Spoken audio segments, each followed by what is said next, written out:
அங்கே ஸ்வீட் கொஞ்சம் நல்லாயிருக்கும். இல்லைன்னு சொன்னதில்ல, இல்லைன்னு ஆஃப் ஆகிடுச்சு அப்படின்னு அர்த்தம். இப்போ வாய்ஸே தெரிஞ்சிருக்கும் உங்களுக்கு. டே 68 ஃபர்ஸ்ட் ஆர்டர் எஸ்எஸ் ஹைதராபாடி பிரியாணியில் வந்தது. எப்போதுமே கேட்பேன் ஸ்வீட்டு கிடைக்குமா அப்படின்ட்டு, ஏன்னா அங்கே ஸ்வீட்டு கொஞ்சம் நல்லாயிருக்கும். இது வரைக்கும் வந்துட்டு இல்லைன்னு சொன்னதில்லை, இல்லைன்னு சொன்னாங்கனாலுமே பிரச்சனை இல்லை. ஆனால் எடுத்து கொடுத்துருவாங்க. இதுதான் அந்த ஸ்வீட்டு. போயிட்டு கொஞ்சம் நேரத்தில் சாப்பிட வேண்டியது தான். அடுத்தது 2 ஆர்டர் பிக்கப் வந்தது. 2 ஆர்டர், ஃபர்ஸ்ட் ஆர்டர் பிக்கப் பண்ணிட்டேன். இப்போ அடுத்த ஆர்டர் வந்துட்டு பிக்கப் பண்ணிவிட்டு நிற்கிறேன். அங்கே என்னென்னா ஒரு தெருவுக்கே வந்துட்டு ஃபுட்டு வந்துட்டு ஆர்டர் போட்டிருக்காங்க போல். பேகு ஃபுல்லாகவே இருக்குது, மூடக்கூட முடியல. ஒரு ஆர்டர் பண்ணுறோம், அது வந்துட்டு அங்கே கொண்டு வர மக்களால் கொண்டு வர முடியுமா அதெல்லாம் யோசிக்கிறதுலாம் இல்லை.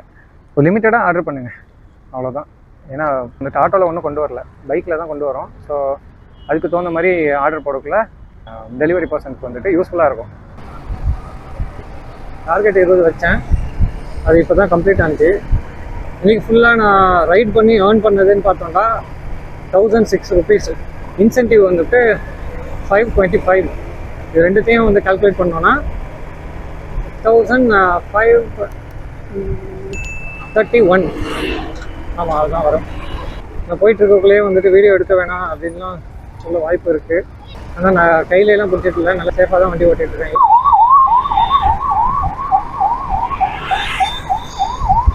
ஆம்புலன்ஸ்லாம் வழி விட்டுறணும், எல்லாம் நிலைமையில் போயிட்டுருக்காங்கன்னா நமக்கு தெரியாது. இந்த காரணத்தில் ரூமுக்கு வந்தோன்னு தான் ஞாபகம் வருது. இப்போ நான் காமிக்கிறேன்.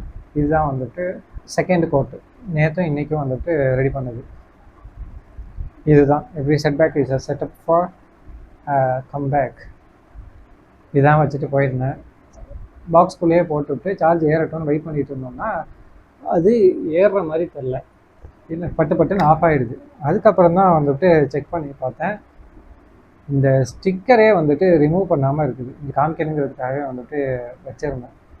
அது போய் கனெக்ட் ஆன வச்சுனா தானே சார்ஜ் ஏறும். அது கனெக்டே ஆகாமல் அப்படியே இருந்திருக்குது. இப்போது இங்கே பார்த்தீங்கன்னா தெரியும், க்ரீன் கலர் இருக்கா. இதே ஒரு ப்ரெஸ்ஸு, இங்கே ஒரு பட்டன் இருக்குது, சின்ன பட்டன். அதை ப்ரெஸ் பண்ணேன்னா நாய்ஸ் கேன்சலேஷன் ஆஃப் ஆகிடுச்சு அப்படின்னு அர்த்தம். இப்போ வாய்ஸே தெரிஞ்சிருக்கும் உங்களுக்கு. இப்போ திரும்ப நான் வந்து ஆன் பண்ணுறேன் அப்படின்னா நாய்ஸ் கேன்சலேஷன் ஆன் ஆகிடுச்சு. ஓகே, டைம் ஆகிடுச்சு ரொம்ப. படுத்து தூங்கிட்டு காலையில் அடுத்த ஷிஃப்ட்டுக்கு பார்ப்போம். See you.